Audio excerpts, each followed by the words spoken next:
sudah tidak berkuasa tapi tetap menguasai. Itulah yang terjadi pada pertemuan Solo. Dia sudah tidak lagi berkuasa, tapi kenapa tetap menguasai? Nah, jadi ini yang menjadi pertanyaan. Ada apa dengan Prabowo? Buat macan kembali karena kalau tidak hati-hati, maka memang benar. Ada apa dengan Prabowo itu bisa ada apa-apa dengan Prabowo. Jadi bisa A3P, ada apa-apa dengan Prabowo. Itu harus kita jaga. Soalnya apa saja bisa dia lakukan.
Kali ini saya memang berbaju wayang, tapi tidak main wayang.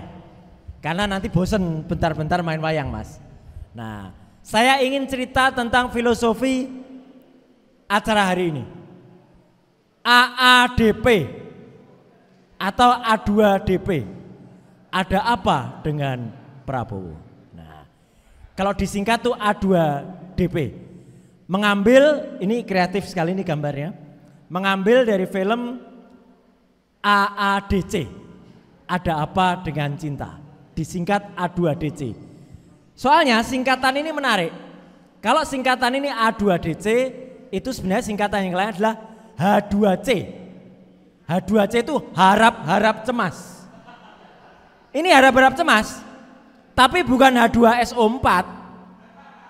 Kalau H2SO4 itu asam sulfat, Samsul itu. Nah, jadi aslinya film AADC ini gambarnya yang jadi Samsul itu Dian Sastro, Nicholas Saputra, kemudian Pak Prabowo itu Dian Sastro. Film ini dibuat tahun 2002 ya, dengan pemeran tadi ya, Dian Sastro sama Nicholas Saputra. Nah, yang menarik apa?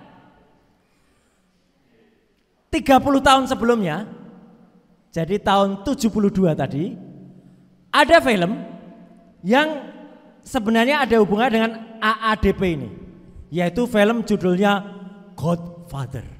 Nah, pemerannya adalah Al Pacino dan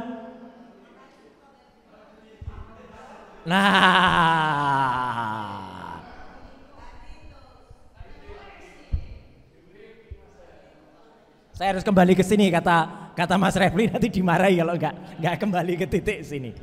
Nah, jadi ada yang menarik dalam film The Godfather ini. Orangnya kayak gini nih, sama pakai, jadi Mas Refli itu sama kayak ini, pakai topi yang sama. Ya. Nah, apa yang terjadi sekarang itu mirip Don Corleone. Don Corleone itu orang ini yang ada dalam film The Godfather.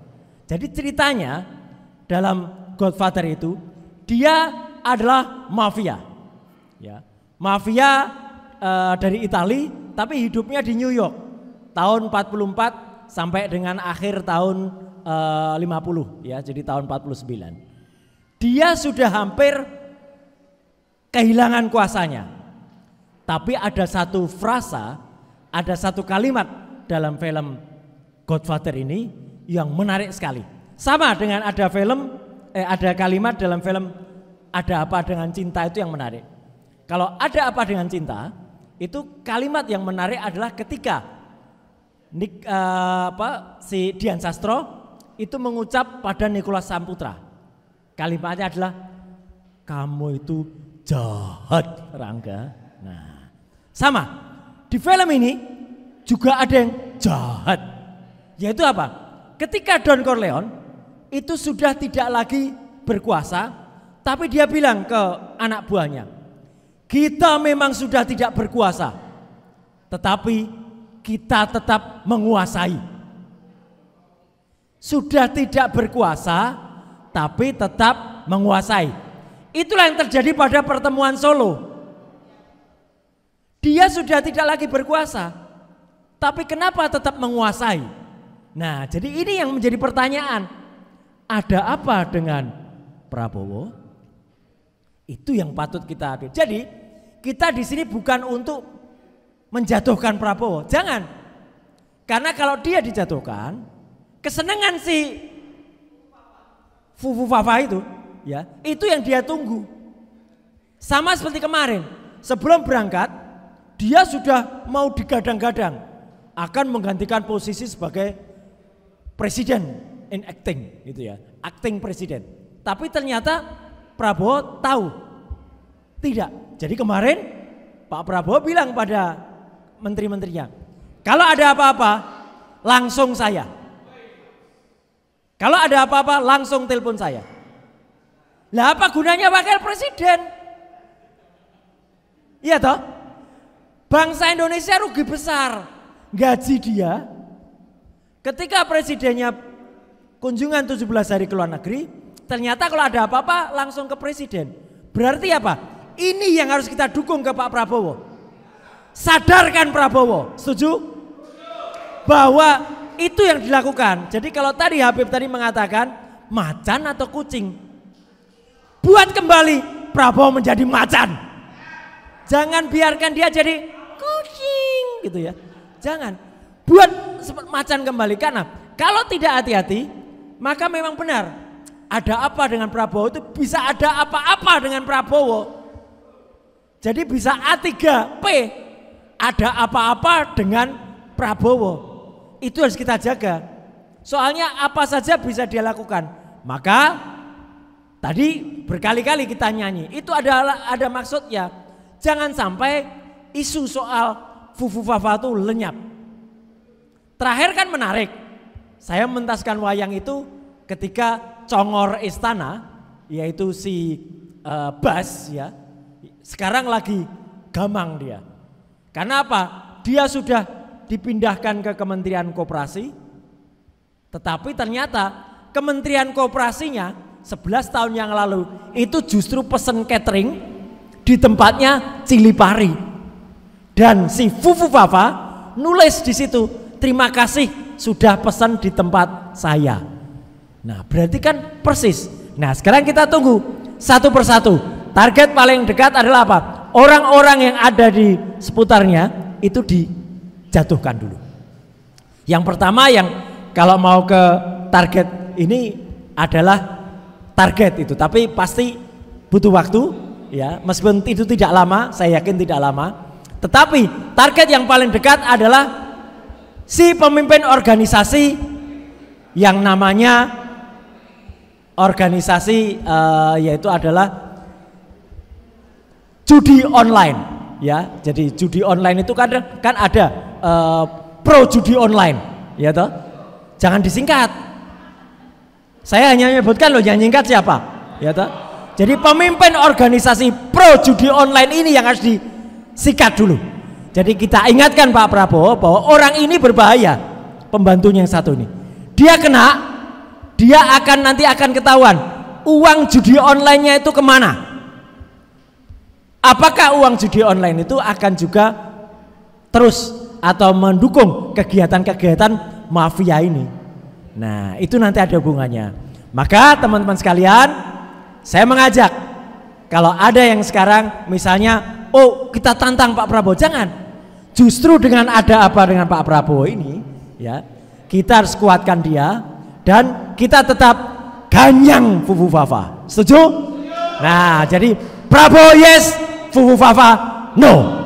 Saya akhiri dengan lagu yang diciptakan oleh Mas Refli, yaitu Rasa Cemas Hidup berat, dunia gelap, fufu fafa masuk penjara. Nah, terima kasih. Alhamdulillah wassalatu wassalamu ala Rasulillah wa ala alihi wa ashabihi wa mawalah amma ba'd. Pada pertemuan yang lalu saya bicara masalah Prabowo macan atau kucing. Akhirnya ramai di masyarakat media sosial. Nah, ini sebetulnya adalah merupakan tantangan dan pemicu sebetulnya. Prabowo setelah dilantik harus membuktikan dia kucing atau macan. Karena dulu kita lulukan 2019 Prabowo adalah macan Asia, dan saatnya sekarang dia harus membuktikan dia macan atau kucing. Begitu. Tapi itu semuanya adalah cita-cita kita semua adalah agar negara kita menjadi negara berkembang, lalu kemudian menjadi negara maju, dan kita menjadi negara yang super maju di dunia, betul? Untuk prasyarat daripada negara kita menjadi negara maju dan negara super maju, sumber daya alam mendukung luar biasa.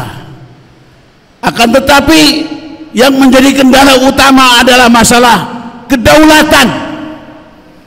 Masalah kedaulatan ini masalah prinsip satu negara.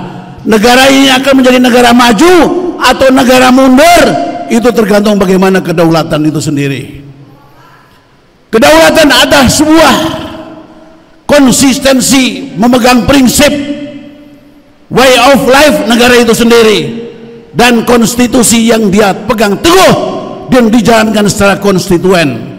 Itu adalah merupakan sumber kedaulatan. Kedaulatan ini ada dua, ada kedaulatan teritorial, ada kedaulatan non teritorial.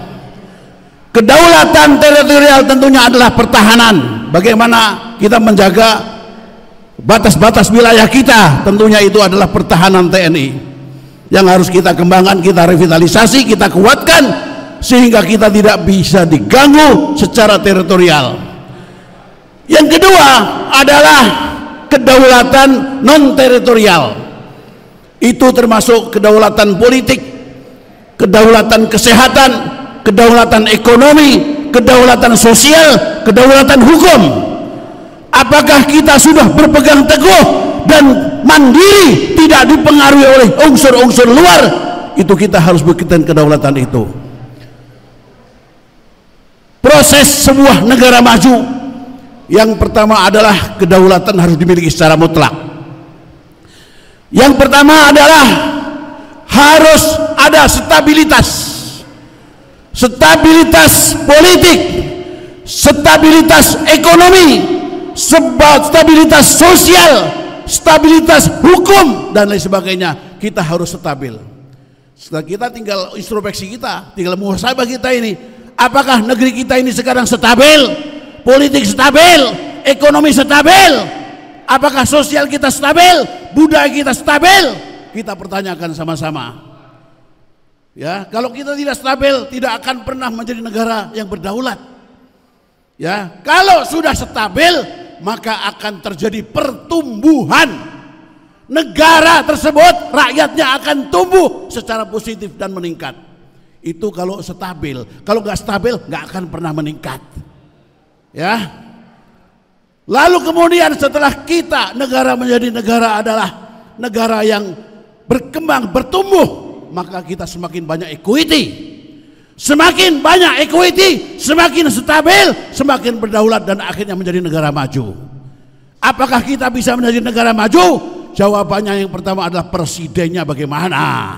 Apakah presidennya dia punya kedaulatan atau tidak?